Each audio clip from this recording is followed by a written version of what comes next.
Привет, это that one guy. В стоиракишном дизмаю я буду объяснять, как построить эффектив Munar Lander. Кроме того, я знаю моем руси, потому я могу удознаться обзываем. Сначала мы сдаваться называя один чекловак, что так и...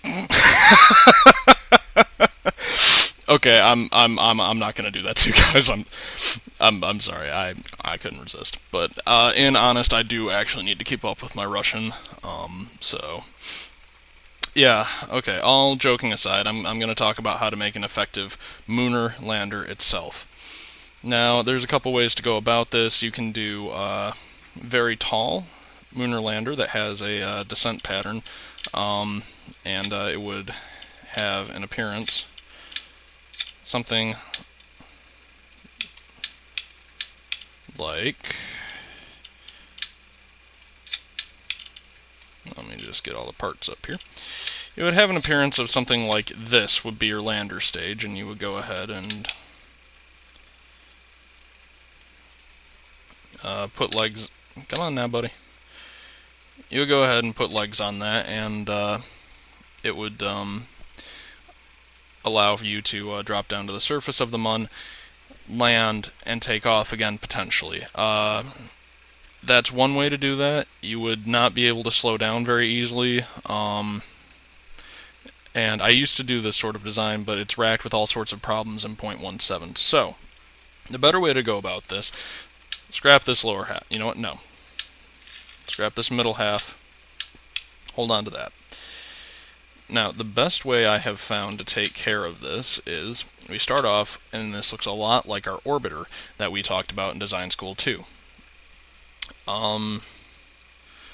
So I guess I'm going to call this the Cat Lander 1.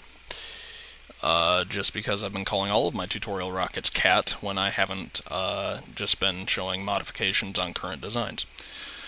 So what we're going to need to do is we're going to need to set up some sort of system in which we can get down to the surface of the Mun and return safely to Kerbin.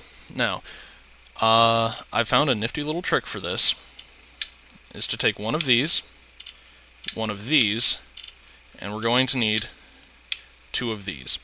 Now, your symmetry doesn't necessarily have to be at 4 for this. What you can do is you can set it to 3. You could be really ballsy and set it to 2, but then you would need another lander leg. What I'm going to do, just because 4 is easier to control but it also adds more weight, is we're going to go ahead and build up the Lunar Lander like this. Oh, don't you do that to me. Let's see here. Well, that's interesting. I haven't had that before, but it's easily solved. We just get a small hard point, like this. Put that on there, and put those on the hard point, so our lander looks a little something like that so far. Next, we're going to need to secure the lander to itself. So we're going to want to put this crossbeam as far out as we can get it, because we don't want the Kerbal to knock his head when he's coming down here on the bar. Thirdly, we're going to go ahead and make some aesthetic choices a quick second. And do that, just so that we have something that looks kind of cool. Next, what you're going to want to do is you're going to want to put an engine. Where did I put that thing? Ah, here we are. you're going to want to put engines on this. Now, you're only going to want engines on these, because that will provide not only enough thrust and lift, but you can also fine-tune it enough to get down. And not only that, the engine is small enough that we're not going to hit it on the surface of the Mun as we come down. Next, we're going to go back into here, grab the external fuel ducts, and here's where you might not want to have these. It's up to you, really.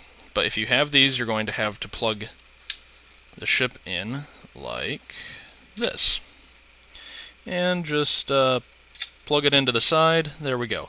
Now the risk you run with that is you might hit your ladder. So what we're going to do is we're going to take this off of here and just make sure that it's over the area that we need it to be. I don't really care where the fuel lines go, and you shouldn't either, because as you see, it pretty much lines up with that structural hard point. Now, this shouldn't, and I say shouldn't because, you know, sometimes rocket design comes back to bite you in the butt a little bit. This shouldn't affect the rocket too much, but if you feel like you need more security, what you can do is you can strap these to the rocket body itself. So now we have a nice, secure thing. Next, we're going to need to put some lander legs on it. Now, your temptation is going to be, if you, whatever symmetry you do that. Well, that's okay, but, you know, if you land, especially with a triangular or three-parted symmetry, and you land on one of those, you have a very high risk of roll. So for your first lander, I recommend setting your legs up like this. And the way that I am able to get them to about the same height is, number one, just look across, and if they're about the same height, we're good. And the other trick to this is, I lined it up with the bottom of this thing. So, as we see, this is a little bit too high, so what I'm going to do, so I'm going to bring it down so it's aligned, and that's pretty good. The next thing you're going to need is to build your ladder. Haha. The nice thing about the ladder is their weight is incredibly negligible, and I mean incredibly negligible. So you can go ahead and smack entire ladder structures onto one side without really affecting the weight of your spacecraft. Now, what I'm going to do is I'm going to go ahead and do that. That's too much ladder there. And that's probably just enough ladder.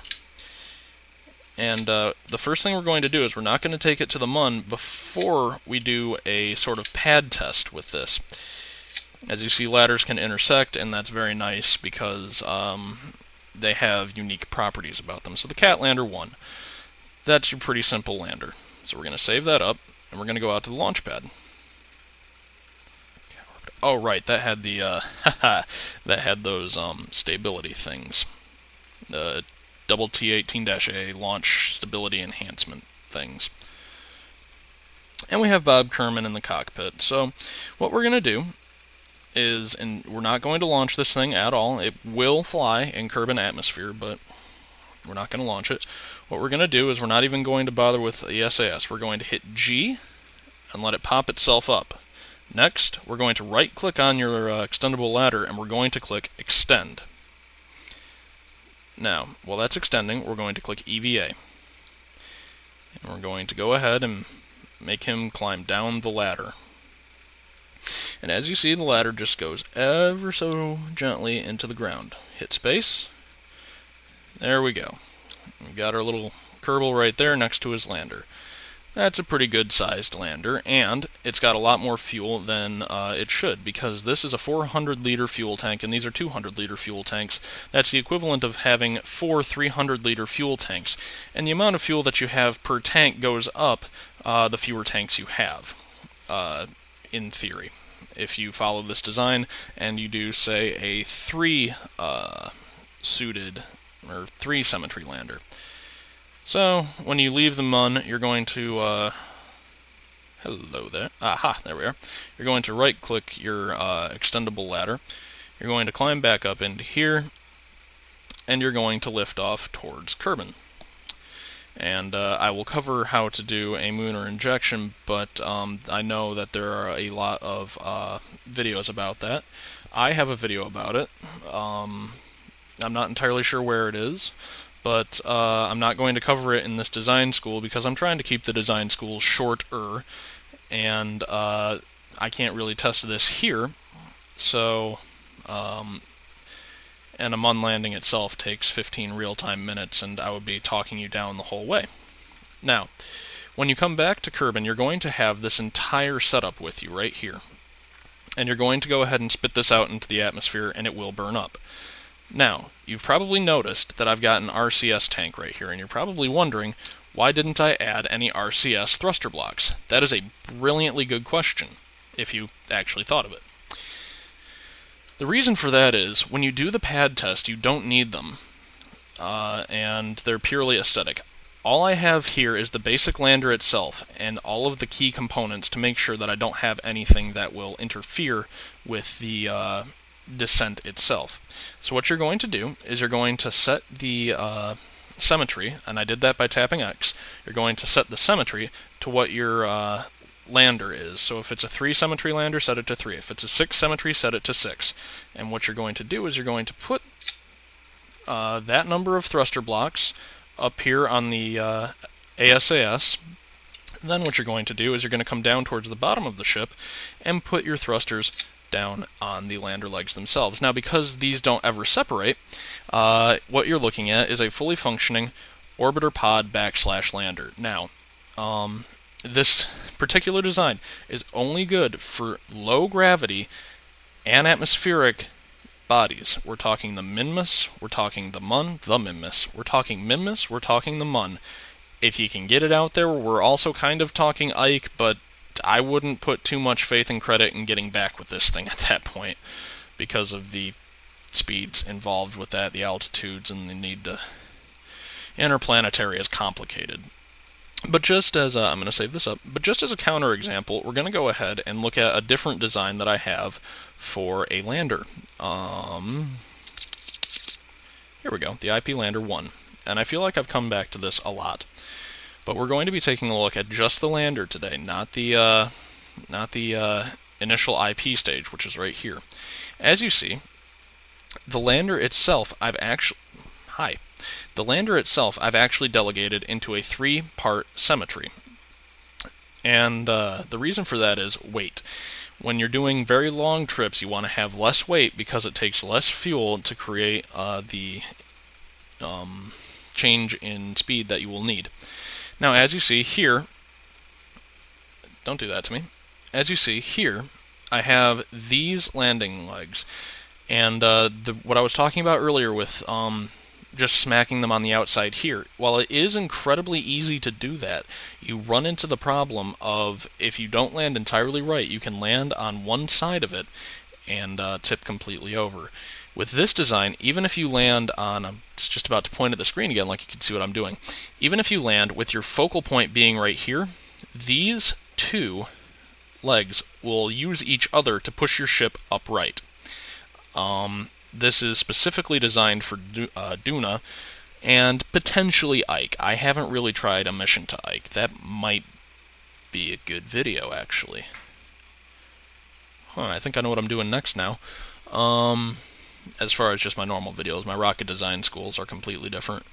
But yes, as you see, the Interplanetary Lander is just a bigger version of the lander that I had just made, the Cat Lander 1.